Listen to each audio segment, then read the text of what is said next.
Hola, ¿qué tal? En esta video vamos a continuar con la tercera clase y ahora vamos a abordar el problema de eh, caracterizar la validez de los razonamientos, es decir, el problema de en qué consiste la corrección de los razonamientos.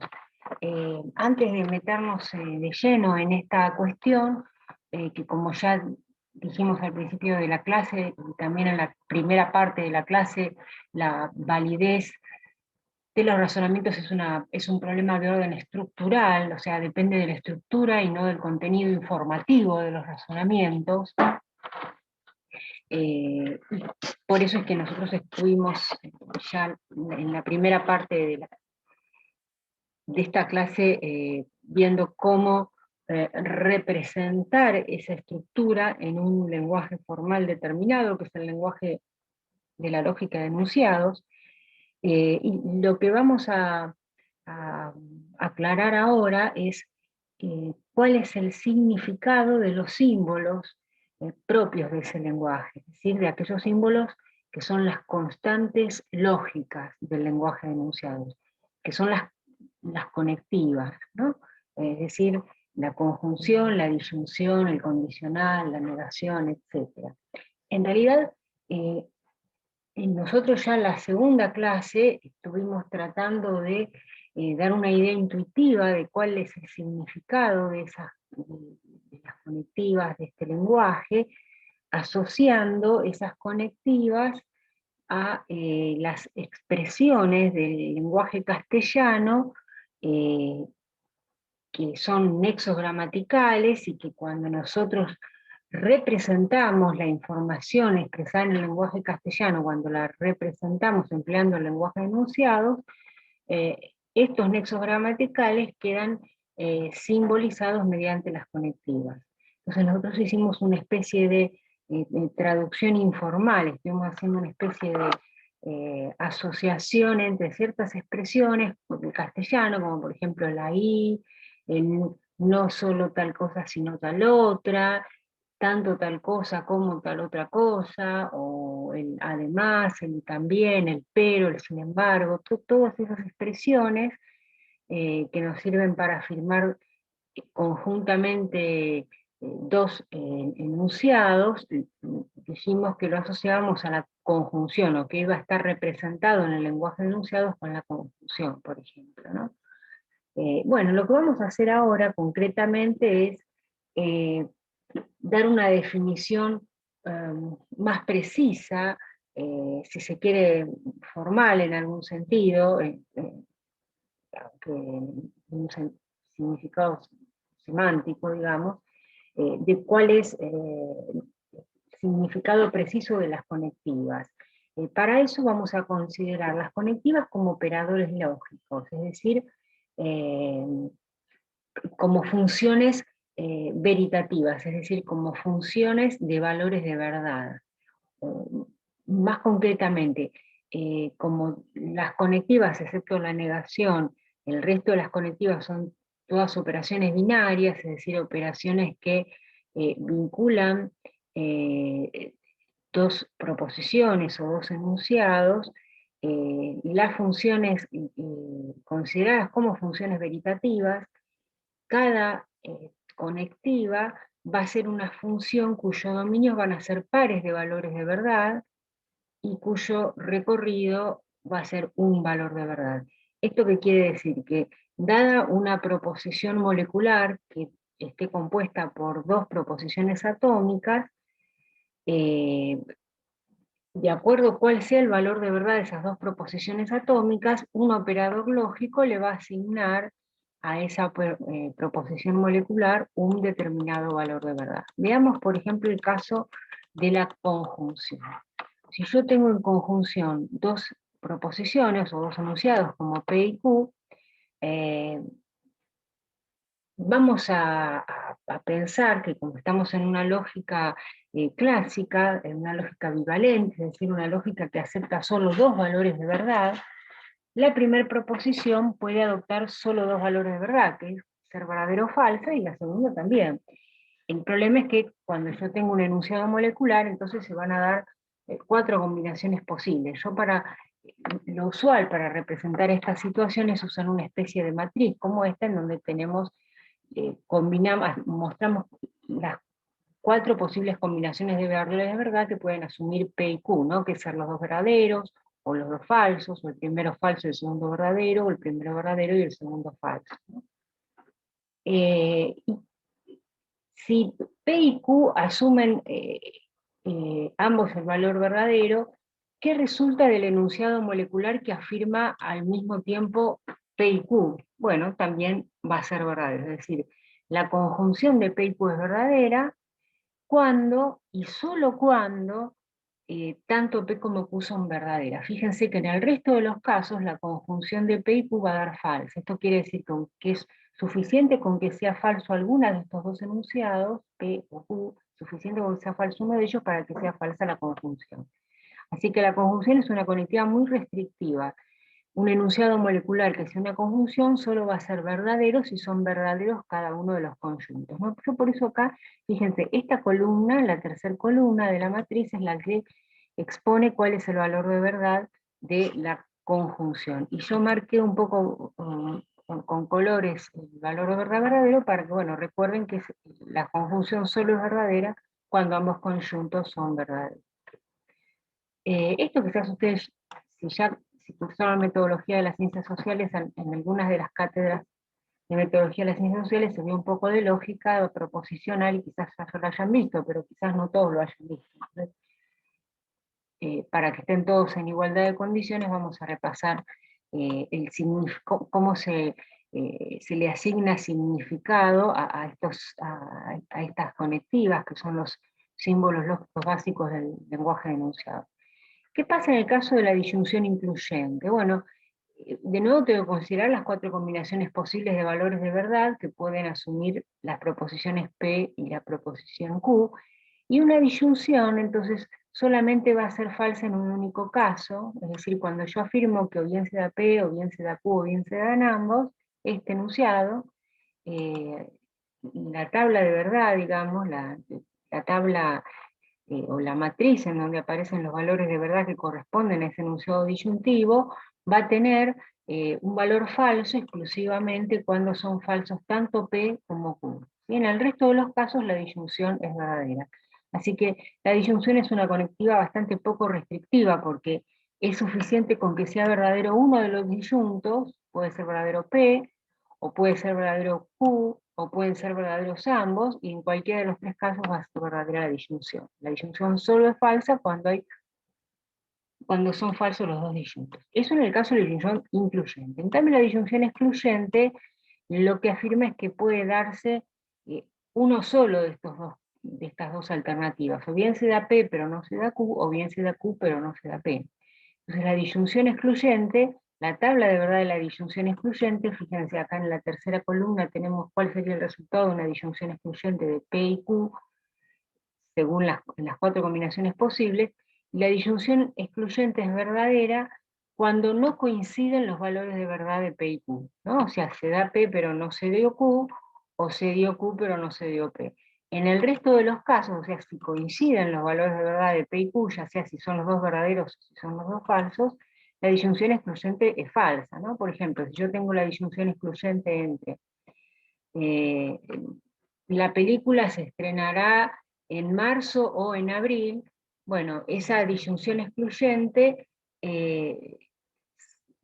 fíjense que podría ser verdadera si una película se estrena, no sé, en abril pero no se estrena en mayo, o si se estrena en mayo pero no se estrena en abril, pero no sería falsa si no se estrena ni en abril ni en mayo. Y tampoco podría ocurrir, también sería falsa que se estrene en los 2 meses, ¿no? Porque generalmente un estreno es un acontecimiento único, no puede pasar que se estrene 2 veces. Sería un reestreno, digamos, ¿no? Pero no un estreno. Acá no pinté nada, bueno, pinté toda la tabla en realidad, pero fíjense que esta tabla no tiene un único caso diferente de los demás, como pasa con la disyunción y la conjunción. Pero después vamos a tener una regla memotécnica para recordarla cuando veamos la equivalencia. Vamos al condicional. el condicional, o la implicación material, P entonces Q, es un enunciado que se acuerdan que dijimos que un enunciado molecular que es condicional no solo refleja condiciones que pueden llegar a ser causales, también pueden reflejar condiciones que están establecidas por, no sé, las normas de alguna institución, o puede ser una decisión de una persona que establezca determinada condición para comportarse, para tener cierta conducta. Así que los enunciados condicionales no necesariamente tienen que ver con la causalidad, ¿no? A veces suele pensarse que lo primero es la causa y lo segundo es el efecto, pero bueno, no necesariamente tiene que ser así. Bueno, ¿y en qué casos un condicional es verdadero? Bueno, un condicional bueno, en realidad conviene preguntarse en qué casos es falso un condicional, porque el condicional es falso en un solo caso, ¿no? Y esto es muy interesante, es muy importante, pues después vamos a ver que esto tiene relación con el tema de la validez también, es decir, con la relación que tiene que haber entre las premisas y la conclusión de un razonamiento, pero esto lo vamos a ver un poco más adelante. Fíjense, en esta tabla, en esta matriz, vemos que un condicional solo es falso cuando es verdadero el antecedente y falso el consecuente, es decir, si se da la condición suficiente, pero no se da el consecuente. En ese caso, es el único caso que hace falso un condicional. Por ejemplo, supongamos que, como de hecho es así, hay una reglamentación, supongamos que yo anuncio un reglamento que dice que, bueno, que un alumno va a promocionar la materia si tiene 7 de promedio, ¿no? Entonces,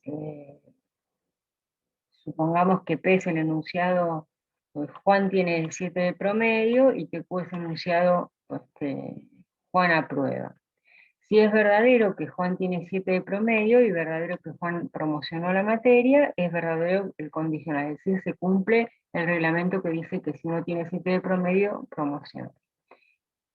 Si es verdadero que efectivamente Juan tiene 7 de promedio, pero es falso que promocionó, es decir, sacó un 7 de promedio pero no lo promocionaron, entonces no se estaría cumpliendo el reglamento, por eso estamos poniendo que es falso el condicional.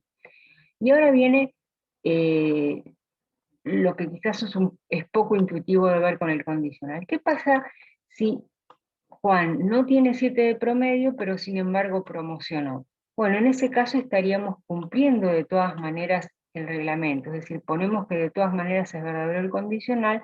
¿Por qué? Porque la condición que yo puse es, si tiene 7 de promedio, promociona. O sea, con eso estoy queriendo decir que es suficiente, que alcanza con, que basta con que tenga 7 de promedio para que promocione, pero no que es necesario que tenga 7, o sea, no que es imprescindible sacarse 7 y si yo me saco otra nota que no sea 7 no promociono, no, lo que yo dije es que si tengo 7 de promedio, bueno, promociono, alcanza con eso, pero si Juan tiene 8 de promedio, o 9 de promedio, o 10 de promedio, es falsa P, pero va a ser verdadero Q que lo van a promocionar, ¿no? Por eso es verdadero el condicional.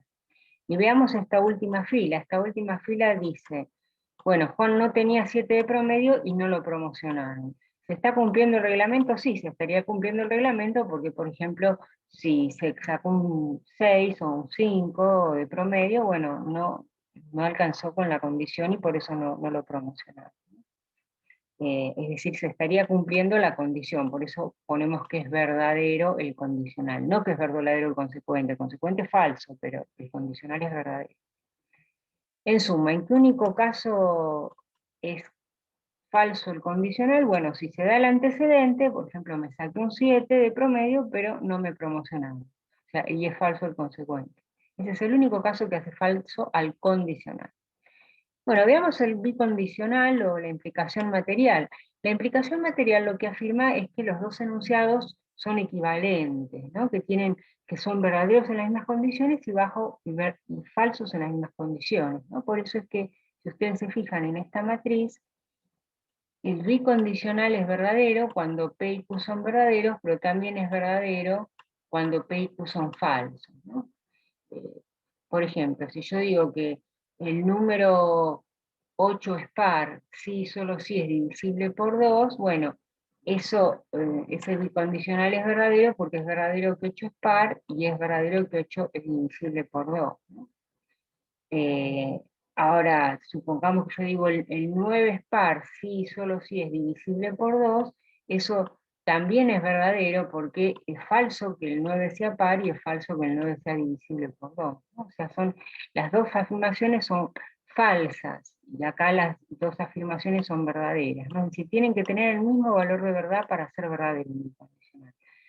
Ahora, si yo tengo un enunciado falso y el otro verdadero, el bicondicional entre ellos va a dar falso.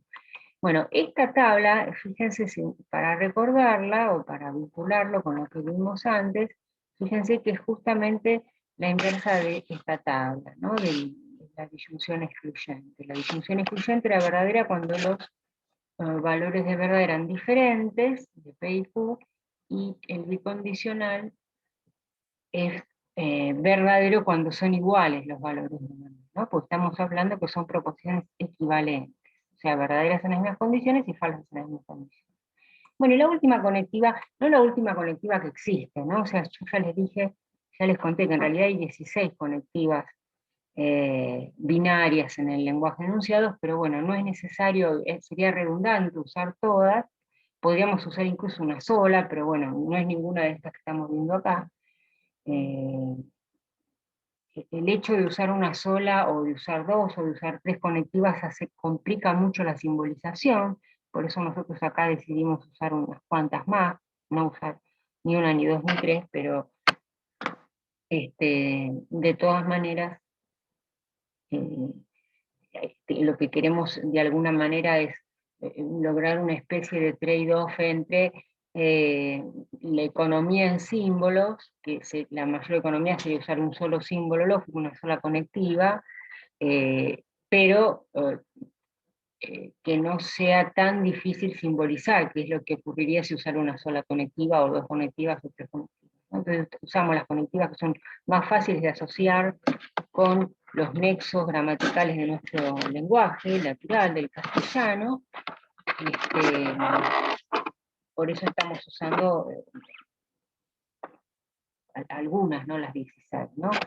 Eh, Economizamos un poco, pero tampoco economizamos tanto como para que se nos complique la simbolización.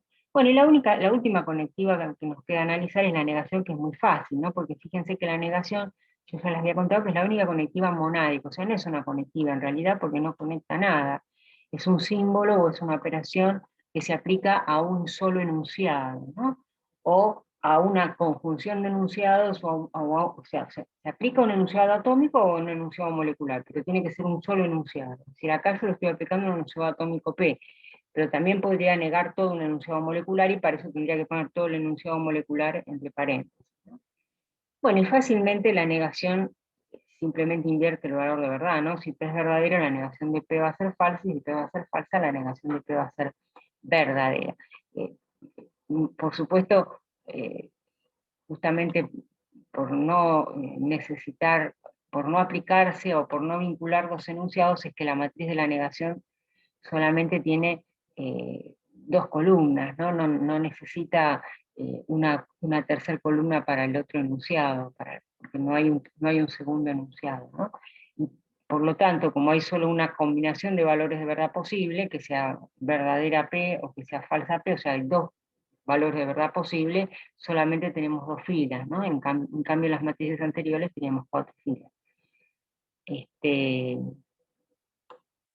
Bueno, ¿para qué estamos viendo?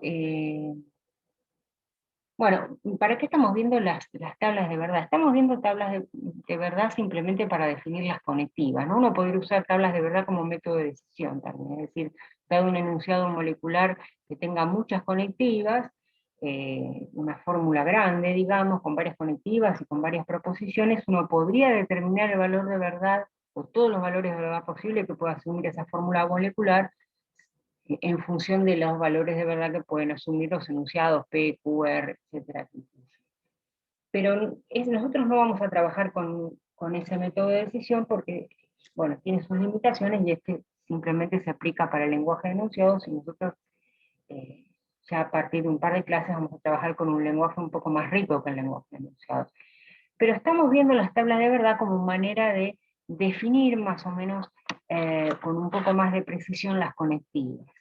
Y esto lo vamos a necesitar ahora que queremos tratar el problema de la validez de los razonamientos, ¿no? Porque, y acá se me fue una L, porque como insistimos ya en varias ocasiones, la validez del razonamiento depende no del contenido informativo del razonamiento, sino de los vínculos lógicos que hay entre la información que está expresada en las premisas del razonamiento y la información que está expresada en la conclusión.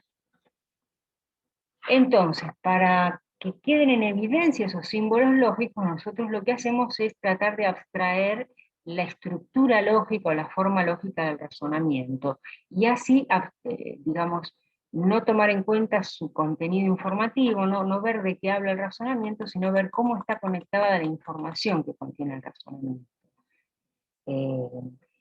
Yo acá estoy hablando de la estructura, de la forma lógica. Bueno, no es que todo razonamiento tenga una única estructura formalógica, sino que depende del lenguaje que yo use para representarlo, cuál va a ser la estructura o la forma lógica del razonamiento, ¿no? Veamos este caso. Acá tenemos un razonamiento que está expresado en castellano, pero que no lo expresé como un párrafo, sino que ya directamente puse las premisas una abajo de la otra y después tracé la conclusión, para facilitar un poco el abordaje formal del razonamiento. Lo que yo voy a hacer con este razonamiento es primero abstraer su forma, ver cuál es su estructura lógica, tal como lo expresamos en el lenguaje enunciado, para después analizar qué otras alternativas posibles o qué otros razonamientos posibles uno podría formular con esa misma estructura. Entonces acá tengo un razonamiento que está compuesto básicamente por dos proposiciones atómicas. La primera dice que Sarmiento vivió exiliado en Chile, y la segunda proposición atómica dice que Sarmiento vivió exiliado en Australia. Con esas dos proposiciones atómicas, voy a llamar P a la primera y a la segunda, alcanza para construir este enunciado, ¿no? Fíjense en la primera, para representar la estructura de este razonamiento, perdón. Fíjense en la primera premisa, lo que estamos diciendo es que se da la disyunción incluyente de P o Q. Incluyente. En la segunda premisa lo que decimos es que no se da Q, no se da que Sarmiento vivió exiliado en Australia. Y de aquí concluimos que entonces se da P, es decir, que Sarmiento vivió exiliado en Chile. Es decir, lo que yo estoy proponiendo es asignar P a la primera proposición, asignar Q a la segunda proposición, es decir, a que Sarmiento vivió exiliado en Australia. Esto lo vamos a escribir en rojo para que nos acordemos después que estamos llamando P a la proposición, a una proposición que es verdadera, y llamando Q a una proposición que es falsa. Y con este código, si yo represento simbólicamente en el lenguaje de enunciados este razonamiento, decíamos que acá me queda P o Q, no se da Q, por lo tanto se da P. Es decir, esta sería la forma lógica o la estructura lógica del razonamiento si usamos el lenguaje de enunciado, ¿no? Que es el único que estamos aprendiendo. Fíjense, acá decíamos entonces que estábamos interpretando P como una proposición verdadera y Q como una proposición que, de acuerdo con lo que nos dice la historia, es falsa. Entonces, ¿cuál sería el valor de verdad de las premisas y de la conclusión en este razonamiento, dado que P es una proposición verdadera y dado que Q es una proposición falsa? Bueno, en primer lugar, fíjense, acá tenemos la disyunción de algo que es verdadero con algo que es falso, ¿no? Y como dijimos hace un rato, cuando presentamos la tabla de verdad de la disyunción, La disyunción es una conectiva que es bastante laxa, es decir, es suficiente con que sea verdadero, es suficiente con que sea verdadero uno de los disyuntos para que sea verdadera toda la disyunción. Entonces, como acá es verdadero uno de los disyuntos, es verdadera toda la premisa disyuntiva. Eh, Acá fíjense, acá hay un error, porque Q, fíjense, Q es una proposición falsa. Como Q es una proposición falsa, cuando yo niego Q, lo que obtengo es una premisa verdadera, ¿sí? Si Q es falso, si es falso que Sarmiento vive exiliado en Australia, negar eso falso da lugar a una premisa verdadera. Bueno, y la conclusión dijimos que era verdadera, ¿no? Entonces, lo que tenemos acá es la estructura del razonamiento del que estábamos hablando, sobre dónde se exilió Sarmiento, y vemos que en este razonamiento concreto, el que tiene esta estructura, pero que se refiere a Sarmiento y al lugar donde se exilió, tiene premisas verdaderas, las dos premisas son verdaderas, y por lo tanto la conjunción de las premisas también va a ser verdadera, ¿no? Acá lo puse. ¿Por qué la conjunción de las premisas es verdadera? Bueno, porque se acuerdan que dijimos recién que para que una conjunción sea verdadera, tienen que ser verdaderos los dos miembros de la conjunción, ¿no? Y acá tenemos que tanto la primera premisa como la segunda es verdadera, por eso es verdadera la conjunción de las premisas. O sea que en el caso de este razonamiento que habla sobre el lugar donde se exilió Sarmiento, son verdaderas tanto la conjunción de las premisas como la conclusión. Pero yo ahora voy a tomar esta estructura es una estructura muy conocida, ¿sí? Es decir, eh, como es una estructura muy usada, decir P o Q no se da Q, por lo tanto se da P, o por decirlo de otra manera, tengo una disyunción, uno de esos disyuntos es falso, por lo tanto tiene que ser verdadero el primero. Eh, Esta estructura es una estructura muy conocida que tiene nombre, se llama silogismo disyuntivo, y yo lo que voy a hacer ahora es pensar otro razonamiento posible que tenga otra información diferente que la de recién, pero que tenga esa misma estructura. Entonces, para eso vamos a darle otra interpretación, es decir, vamos a armar otro código, vamos a llamar P al enunciado Sarmiento vivió exiliado en Sudáfrica, que es falso, y vamos a seguir llamando Cuba, que Sarmiento vivió exiliado en Australia, que también es falso. Entonces, en ese caso, fíjense, acá tendría una disyunción entre dos enunciados, P o Q, que los dos son falsos, ¿no? Porque falso que fue exiliado en Australia y falso que estuvo exiliado en Sudáfrica. Por lo tanto, como una disyunción es falsa cuando son falsos los dos disyuntos, la primera premisa es falsa. Ahora, la segunda premisa, fíjense, la segunda premisa, yo acá no lo puse, pero nosotros habíamos dicho que es falso que Sarmiento haya estado exiliado en Australia, ¿no es cierto? Este enunciado es falso, por lo tanto, la negación, claro, acá no lo puse por eso, ¿no? Porque queda la negación incluida. La negación, Sarmiento no vivió exiliado en Australia, tiene que ser verdadero, ¿no? O sea, si es falso que Sarmiento vivió exiliado en Australia, como decimos acá, si es falso Q, acá que tenemos no Q, tiene que ser verdadero. Y acá dice Sarmiento vivió exiliado en Sudáfrica, que también es falso. Por lo tanto, ¿qué tenemos acá? Tenemos acá un razonamiento que tiene una premisa falsa y otra verdadera. Por lo tanto, la conjunción de las premisas va a ser falsa, ¿sí?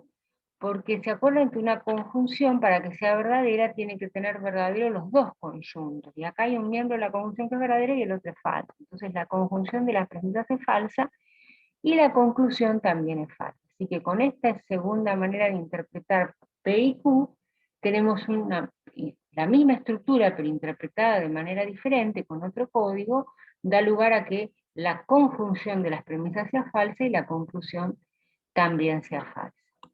Vamos a otra tercera alternativa, siempre usamos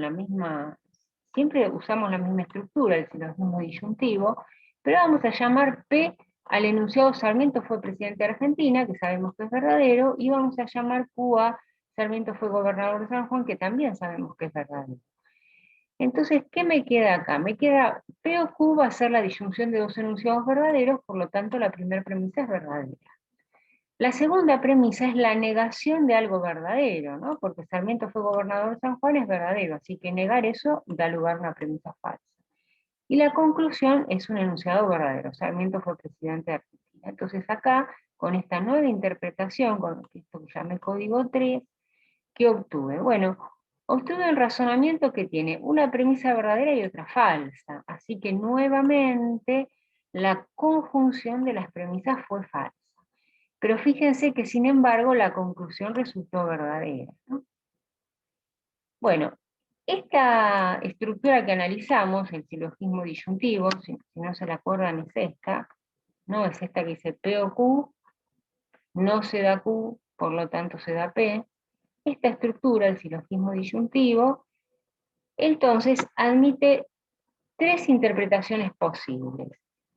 La primera de todas, en la primera de todas, vimos que la conjunción de las premisas era verdadera y la conclusión también era verdadera. Este es el caso ideal, ¿no? Cuando uno razona correctamente y parte de información verdadera y lleva a conclusión verdadera. Pero esa misma estructura también me permite partir de concluir premisas falsas y llegar a una conclusión falsa, o me permite partir de premisas falsas, o mejor dicho, de la conjunción de las premisas falsas, puede ser porque una premisa sea falsa o porque las dos sean falsas, y llegar a conclusiones verdaderas. Estos son los tres casos posibles. ¿Cómo sé que son los tres casos posibles? Bueno, habría una manera de pensar por qué, cómo estoy segura de que no hay un caso más, ¿no? ¿Cuál sería el otro caso? El otro caso sería que fueran verdaderas las premisas, o la conjunción de las premisas y falsa la conclusión. Pero ese caso no se puede dar. ¿Cómo sabemos que no se puede dar? Bueno, piensen ustedes, para que las premisas sean verdaderas, la conjunción de las premisas sean verdaderas, tendría que ser verdadera esta disyunción, y tendría que ser verdadero no Q. Porque una conjunción es verdadera cuando son verdaderas los dos miembros de la conjunción, es decir, tanto P o Q como no Q. Para que sea verdadero no Q, entonces, ¿qué tendría que pasar con Q? Bueno, Q tendría que ser falso, ¿no? Entonces ahí tendría que poner falso. Ahora, yo creo que el caso que me falta, les decía, es el caso que hace verdaderas a las dos premisas y falsa la conclusión, es decir, que P tendría que ser falso. Entonces yo acá tendría que poner falso P, y acá dijimos recién que también tendría que ser falso Q para que salga verdadero no Q. Pero si yo pongo tanto falso P como falso Q, esta disyunción va a resultar falsa. Y si hay una premisa falsa, la conjunción de las premisas va a ser falsa. Es decir, no, lo que yo estoy, este razonamiento que estoy haciendo ahora verbalmente, está mostrando por el absurdo que no es posible hacer verdaderas esas dos premisas y falsa la conclusión, con esta estructura. Hay otras estructuras que sí lo permiten. Pero las estructuras que no permiten este tercer caso, es decir, las estructuras que no permiten que sean verdaderas las dos premisas, o las tres o las cuatro, o todas las premisas, y falsa la conclusión, son estructuras válidas, ¿no? O estructuras correctas, ¿sí? Porque estas estructuras lo que me garantizan es que si yo parto de información correcta, la conclusión que voy a obtener nunca va a ser información incorrecta, nunca va a ser falsa. Ahora, eh, ese no es el único, fíjense, ese es el único caso que digamos que no puede darse con esa estructura o con cualquier estructura válida, ¿no? Que de premisas verdaderas llegue a conclusión falsa. Pero sí pueden darse estos otros tres casos, ¿sí? El caso ideal, que es tener información verdadera en las premisas y concluir información verdadera en la conclusión, y otros casos que ya no son ideales, ¿no? Porque acá parto de premisas falsas y llego a conclusión falsa. Acá parto de premisas falsas y, bueno, de casualidad llego a conclusión verdadera, ¿no? Pero bueno, lo importante es que ustedes detecten que si una estructura de razonamiento es correcta, admite solamente estos tres casos. O sea, solamente puede ser interpretada de manera tal que admite estas tres combinaciones posibles de valores de verdad para las premisas y la conclusión. Lo que no puede suceder, el cuarto caso, que no está acá porque no puede ocurrir, es que la conjunción de las premisas sea verdadera y la conclusión sea falsa. Bueno, cuando pasa esto, es decir, cuando la estructura es válida, nosotros decimos que todo razonamiento con esa estructura es válida. Otra manera de decir lo mismo es decir que la conclusión se deduce de las premisas, que el razonamiento es deductivo, o también podemos decir que la conjunción de las premisas implica la conclusión. Bueno, ahora para que quede clara la diferencia de cuándo uno razona correctamente y cuándo no, o cuándo un razonamiento es válido y cuándo no, veamos otro razonamiento que es muy parecido al anterior, pero que no es completamente igual, porque fíjense, acá puse Sarmiento vivió exiliado en Chile o en Australia, ¿se acuerdan que habíamos llamado antes P a esto? Y Q a Sarmiento vivió exiliado en Australia. La segunda premisa dice ahora Q, es decir, Sarmiento vivió exiliado en Australia, y de acá concluimos P, es decir, Sarmiento vivió exiliado en Chile. Es decir, fíjense que el razonamiento es muy parecido al anterior porque la primera premisa es una disyunción. ¿Pero en qué difiere del anterior? Bueno, que acá yo no tengo la negación de una de las alternativas, tengo la afirmación de una de las alternativas, y concluyo la afirmación de la otra alternativa. Es decir, básicamente en términos formales, lo que estamos diciendo es que la estructura es esta, P o Q, y se da la alternativa Q, por lo tanto se da la alternativa P. Este es diferente del silogismo disyuntivo con el que tratamos antes, ¿sí? Porque el silogismo disyuntivo tenía una negación acá. Bueno, esta estructura, con la interpretación que le estuvimos dando, es decir, que P de Sarmiento vivía en Chile, lo cual es verdadero, y Q de Sarmiento vivió en Australia, lo cual es falso. ¿Cómo resulta esta estructura? ¿Cómo resultan los valores de verdad de las premisas y la conclusión de esta estructura? Bueno, si P es verdadero y Q es falsa, la disyunción de ambas es verdadera, ¿no? Porque dijimos que en la disyunción basta con que un disyunto sea verdadero para que sea verdadera toda la disyunción. Si Q, la segunda premisa es Q, o sea, Sarmiento vivió exiliado en Australia, que dijimos que es una premisa falsa. Y la conclusión es P, que es Sarmiento vivió en Chile, que es verdadero. O sea que acá lo que tenemos es una premisa verdadera y la otra falsa, con lo cual la conjunción de ambas premisas va a ser falsa, ¿no? Y la conclusión, sin embargo, es verdadera. Bueno, ahora yo les voy a dar, como ejemplo, de la misma estructura, otras interpretaciones diferentes. Por ejemplo, la que habíamos usado antes, el código 2, que dijimos que P era que Sarmiento vivió en Sudáfrica, y Q sigue siendo que Sarmiento vivió en Chile. Y acá, ¿qué me quedaría? Fíjense, la disyunción de dos enunciados falsos, ¿no? Una disyunción de dos proposiciones falsas es falsa. Esa es la primera premisa. La segunda premisa también es falsa, porque no es cierto que Sarmiento vivió exiliado en Australia. Y la conclusión, perdón, también es falsa, porque no es cierto que Sarmiento vivió exiliado en Sudáfrica. Entonces, ¿qué obtuvimos acá? Bueno, obtuvimos un razonamiento que tiene dos premisas falsas. Si las dos premisas son falsas, entonces la conjunción de ambas también es falsa.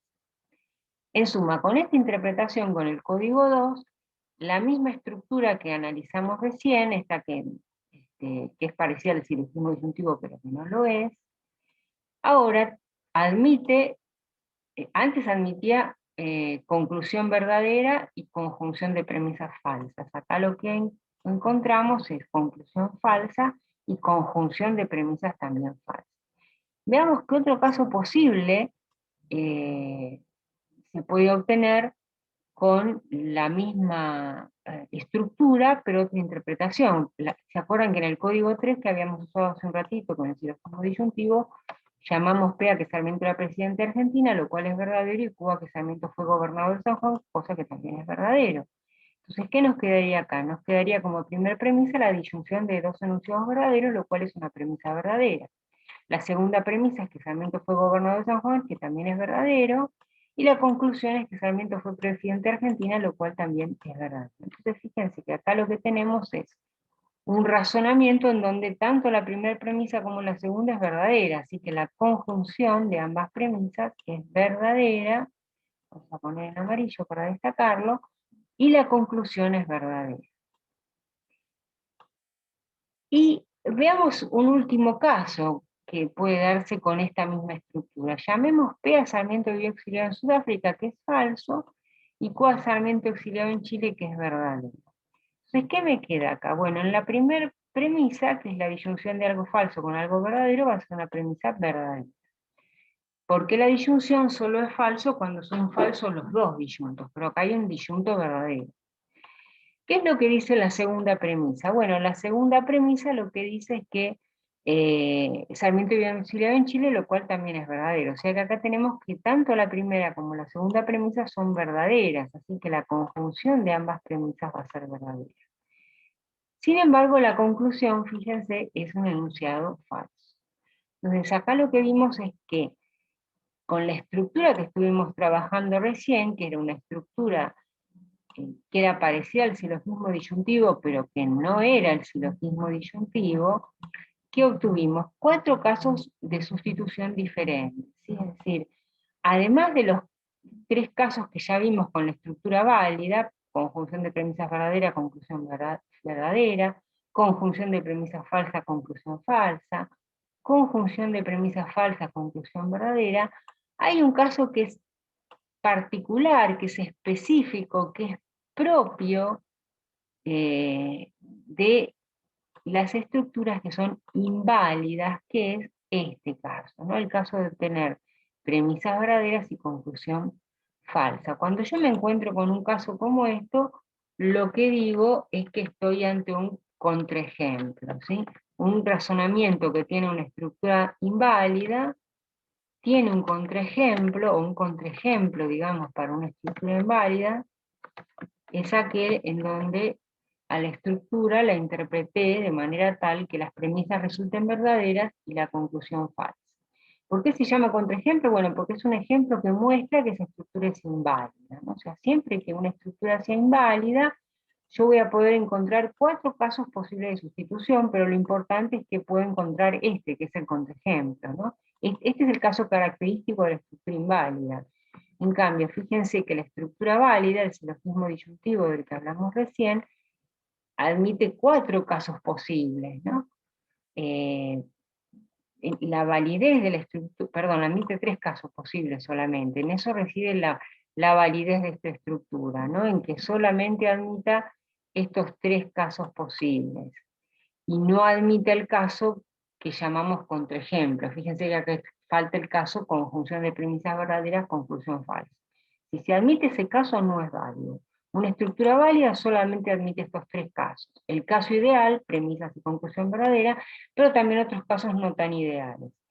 ¿Por qué igual es valioso que una estructura sea válida? Bueno, porque me impide partir de información verdadera y llegar a una conclusión falsa.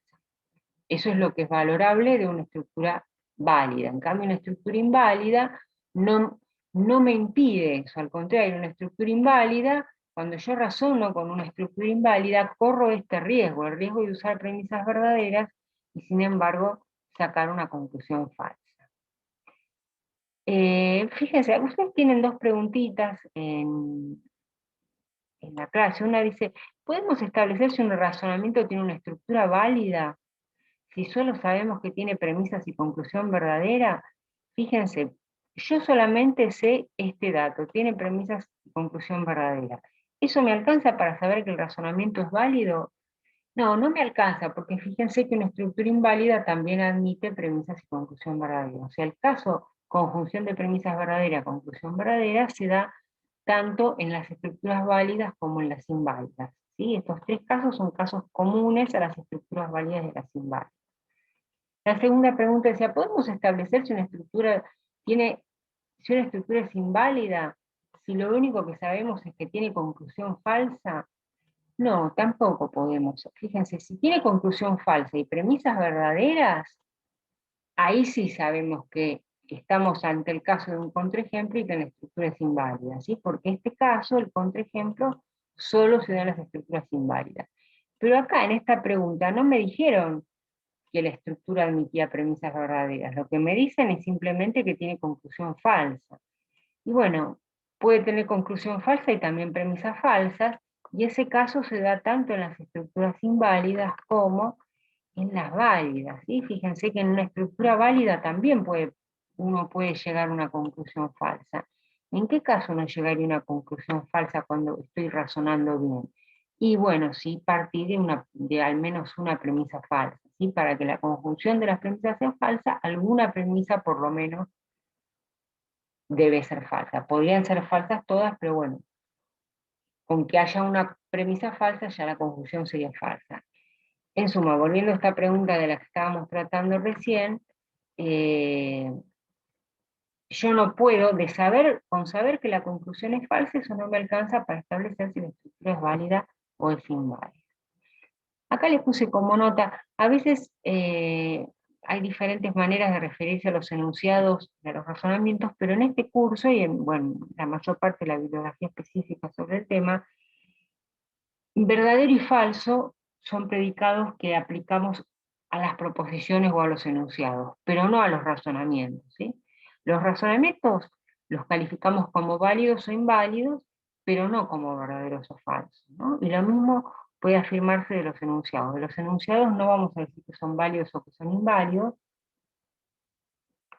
va a decir que, vamos a decir simplemente que son verdaderos o que son falsos. Bueno, ustedes en la clase tienen además algunos otros ejemplos de estructuras válidas. Nosotros acá trabajamos con un silogismo disyuntivo como ejemplo de estructura válida. Fíjense, el silogismo disyuntivo también se puede presentar así, ¿no? Como una disyunción en la primera premisa y en la segunda estoy negando no la segunda alternativa, sino la primera, ¿no? No Q sino P. Y bueno, y la conclusión es no la primera alternativa, sino la segunda. O sea, esta es una variante de la que trabajamos acá al principio de la clase, ¿no? Acá, cuando trabajamos el silogismo disyuntivo, lo que teníamos negado con la segunda premisa era el segundo disyunto, y la conclusión era el primer disyunto. Esta otra variante que les estoy mostrando acá del silogismo disyuntivo, eh, la premisa niega el primer disyunto y la conclusión afirma el segundo disyunto. Bueno, otras formas válidas muy conocidas y que por eso tienen nombre son el modus ponens, el modus tollens, el silogismo hipotético. Esto no quiere decir que toda fórmula, que todo razonamiento válido tenga nombre, ¿sí? Esto se los estoy presentando por una cuestión hasta cultural, ¿no? Es decir, hay estructuras válidas de razonamiento que se usan como reglas de inferencia y que por eso que se han usado habitualmente como reglas de inferencia y por eso tienen un nombre, ¿no? Son muy comunes, muy usadas. Pero no toda estructura válida tiene un nombre. En realidad, no crean que estas son las únicas estructuras válidas posibles, ¿sí? Estas son algunas nomás, algunas que son muy conocidas. Y también es importante que sepan algunas estructuras inválidas que son parecidas a las válidas y que por eso nos pueden hacer confundir, ¿no? Por ejemplo, acá cuando estuvimos hablando de un contraejemplo, ¿el contraejemplo de dónde salió? Es un contraejemplo de esta estructura, que si bien no tiene nombre, merecería tener un nombre, a mi juicio, porque es una estructura que es parecida al silogismo disyuntivo y que uno se podría confundir. ¿Sí? Es parecida, pero no es igual, por dijimos, porque acá no estaba negado el segundo disyunto, ¿no? Bueno, así como esa estructura es parecida al silogismo disyuntivo y que uno se podría confundir, fíjense, el modus ponens es un condicional del cual afirmo el antecedente y como el antecedente es una condición suficiente, de acá se infiere entonces la verdad del consecuente. Esta es una estructura válida, el modus ponens. Bueno, parecido al modus ponens es esta estructura que es inválida y que se llama falacia de afirmación del consecuente. Se llama falacia justamente porque es un razonamiento que es inválido, pero que es convincente, ¿no? Entonces fíjense, ¿cuál es la diferencia entre la falacia de afirmación del consecuente y el modus ponens? Que acá como premisa afirmo el antecedente y como conclusión obtengo el consecuente. En cambio acá, como premisa, lo que afirmé es el consecuente, como conclusión pretendo sacar el antecedente. Bueno, esta es una forma inválida. ¿Qué quiere decir eso? ¿Que siempre voy a obtener conclusión falsa? No, puede ser que yo esté razonando así inválidamente y sin embargo obtenga conclusión verdadera. Incluso puede ser que tenga premisas y conclusión verdadera, ¿no? Lo que quiere decir, al decir falacia, es que esto es inválido en el sentido de que podrían ser verdaderas las premisas y falsa la conclusión. Eso nunca puede pasar en una estructura válida, ¿no? Si yo razono así, a la manera del modus ponens, nunca puede pasar que sean verdaderas las dos premisas y falsa la conclusión.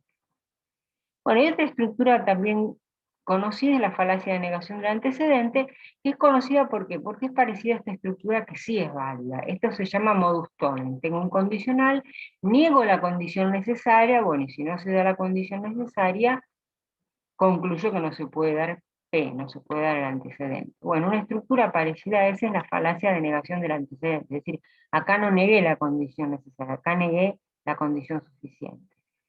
Por eso no se sigue la negación del Q, no se sigue la negación del consecuente. Esta estructura es inválida, y eso qué quiere decir, bueno, que si las dos premisas, que aunque las dos premisas sean verdaderas, la conclusión podría llegar a ser falsa, ¿sí? Eso nunca va a pasar en un modus tollens, porque el modus tollens es falla.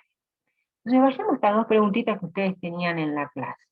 Dice, ¿podemos encontrar una interpretación de la falacia de negación del antecedente, es decir, de esta, en la cual sean verdaderas tanto las premisas como la conclusión?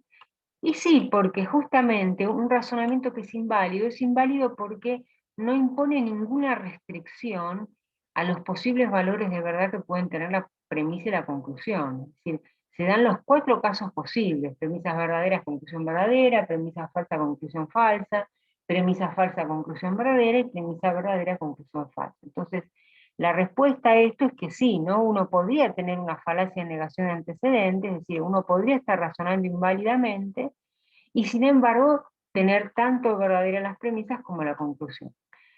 ¿Por qué seguimos llamando a esto inválido, aunque uno podría encontrar interpretaciones que hagan verdaderas las premisas la conclusión? Bueno, porque si yo razono así, no tengo ninguna garantía de que siempre que use premisas verdaderas voy a llegar a una conclusión verdadera. Podría darse el caso, pero no me lo garantiza. En cambio, un razonamiento válido sí me garantiza que si yo tengo premisas verdaderas no voy a llegar a una conclusión falsa. La segunda pregunta dice, ¿podemos encontrar una interpretación del modus ponens en la cual sea falsa la conclusión? Y sí, fíjense, el modus ponens es una estructura que es válida.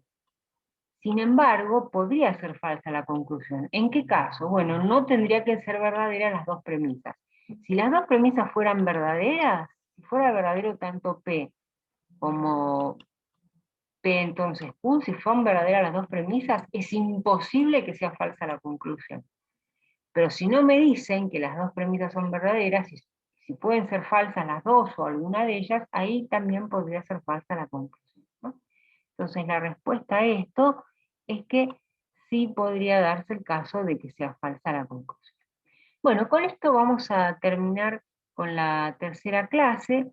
Bueno, con lo que vimos hasta ahora, ustedes ya podrían hacer los ejercicios que están en el ítem 5 y en el ítem 6 de la guía, y también traten de ver si pueden hacer el ejercicio que está en el ítem 4 de la guía, en donde nos referimos a cuestiones que tienen que ver con la validez de las estructuras de razonamiento. Recuerden, un razonamiento, para que sea válido, tiene que tener una estructura válida. Y si una estructura es válida, independientemente de la verdad de las premisas y de la conclusión, todo razonamiento con esa estructura va a ser válido. Claro que si la estructura es válida, no se van a dar todos los tipos de razonamiento posibles, es decir, no se van a dar todos los casos de sustitución posibles, solamente se van a dar 3 casos posibles: que las premisas sean verdaderas y la conclusión también; que las premisas sean falsas y la conclusión también; o que sean falsas las premisas y de casualidad verdadera la conclusión. En cambio, si es inválida la estructura, además de esos 3 casos, también se va a dar el contraejemplo, es decir, se va a dar la posibilidad de que sean verdaderas las premisas y falsa la conclusión. O sea, ¿por qué es inválida una estructura? Bueno, porque no tengo ninguna garantía de que poniendo información verdadera en las premisas, seguro que llego a conclusión verdadera. Puede ser que llegue o puede ser que no. Por eso una estructura se caracteriza como inválida. Bueno, dejamos acá esta clase y nos vemos en la clase número 4.